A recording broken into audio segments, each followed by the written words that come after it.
Welcome to Facts TV News, where everything is true. 19-year-old motorcyclist dies in St. Anne crash. A 19-year-old is dead after his motorcycle collided with a Toyota motor truck in Runaway Bay, St. Anne on Saturday night. The deceased is Anthony Dawkins of Salem Runaway Bay in the parish. Reports from the lawmen are that around 7:30 p.m., Dawkins was driving his motorcycle along the roadway when he lost control and collided into the truck. The police and brigade were called to the scene, and Dawkins was taken to hospital where he later died. A friend of Dawkins told reporters that he had hopes of becoming an entrepreneur. Always hear him say one day he might have him own business, he might go open a car wash and do him thing. Think him did even start and put up some money towards it. It is just sad that him never get to do it, he stated. He said Dawkins enjoy making others happy. Whenever he's around you, you will laugh, trust me. He's a youth that just know how to get along with people. Right now, all of his friends and families are hurting right now. Just have to say, stay rest in peace, you know, he said. According to the Road Safety Unit, since the start of the year, motorcyclists account for 33% of fatalities on the nation's roads. Suspect held after man found dead in St. Catherine. One man has been taken into custody following the discovery of a body of another in Larriston, Spanish Town, St. Catherine on Sunday morning. The dead man, who has so far only been identified as Eva, was found along Creation Drive in Livingston. He and the suspect live in the same yard, the police stated. Information reaching reporters indicate that around 10 p.m. Saturday, residents heard both the now deceased and the suspect arguing. Around 6:40 on Sunday morning, residents stumbled upon Eva's body and summoned the police. Police visited the area and found the now deceased lying on his back, clad in a white shirt, blue pants, and burgundy water boots with what appeared to be stab wounds to the upper body. The suspect, the police said, is in hospital being treated for chop wounds. Cabinet wants to hold airport operator to more stringent conditions. Transport Minister Darrell Voss has revealed that Cabinet is considering how to hold Park Kingston Airport Limited, PACAL, to more stringent conditions management agreement in respect to its management of Norman Manley International Airport. The Transport Minister, speaking Friday at the first Norman Manley International Airport Forum for 2023, urged PACAL to speedily address the issues plaguing the Kingston-based airport. Negotiations have been finished and, once that is done, there has been signed, they will pave the way for PACAL to do and live by the agreement. It is also outlined in terms of timelines and what needs to be done and when it needs to be done, and the template will be non-negotiable, he declared. Mr. Voss is also urging greater collaboration among industry stakeholders who, he stressed, operate business and invest millions and millions of dollars, and they need to have a more clear path in their mind in relation to their investment and how the investment can be expanded. In July, flights were delayed and operator on halts at Norman Manley International Airport due to a lengthy power outage. There has also been public concern regarding the quality of service at the airport, including the poor condition of the bathrooms. School reopening on ease. A high level of uncertainty looms over the education sector, President of the Jamaica Association of Principals of Secondary Schools, Jocelyn Van Wright, has stated. With the opening of the new school year just a week away, principals are reportedly running out in a bid to replace educators who have confirmed their resignations over the past few days.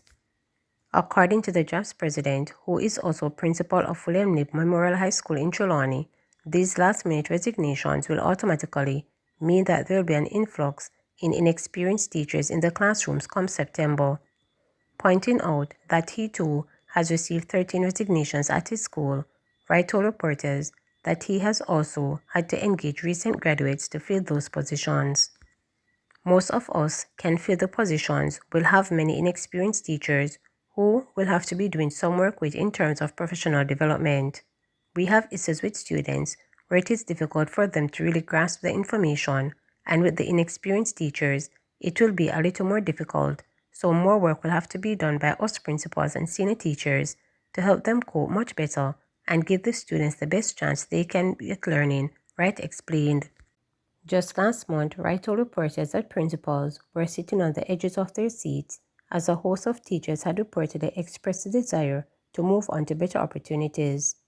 Though it was early days, over 272 teaching positions were being advertised across 23 schools. Wright, however, said that the panic had heightened as many teachers had resigned over the last week. I saw one school yesterday that is advertising for about 7 teachers. What principals are vocalizing is, now that teachers have waited until they have gotten their last pay, which was between Wednesday and Friday. Then they resign, coming in September. Some of them may have been waiting for answers from overseas, so it seems that they have now gotten the answer and they are just waiting on their pay. Now they are off, stated the president. For me, I have 3 positions to be filled and I have gotten some applications. But the real problem is the timing, so they have resigned now and we have to be advertising on the brink of school reopening. But we just hope that we will be getting the replacement teachers, Wright added.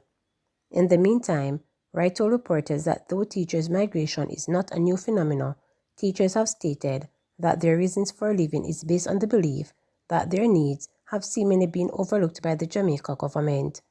He noted that the recent salary negotiations between the JTA and the government had left with some sour taste in the mouths of educators. He also chastised the government for that. What is apparent is that the salary increases that teachers got are not enough to retain them, and I think it is interesting to note that the Minister of Finance, in justifying the salary increase for the parliamentarians, had actually said that we need more money to retain these persons and attract the best. It seems that the logistic does not work for education. It seems that there is not sufficient value in retaining the best in education and educating our young minds to be the future of the country, Wright complained. He added, I think teachers are really just frustrated with that imbalanced logic where it works for one set, but it doesn't work for the teachers.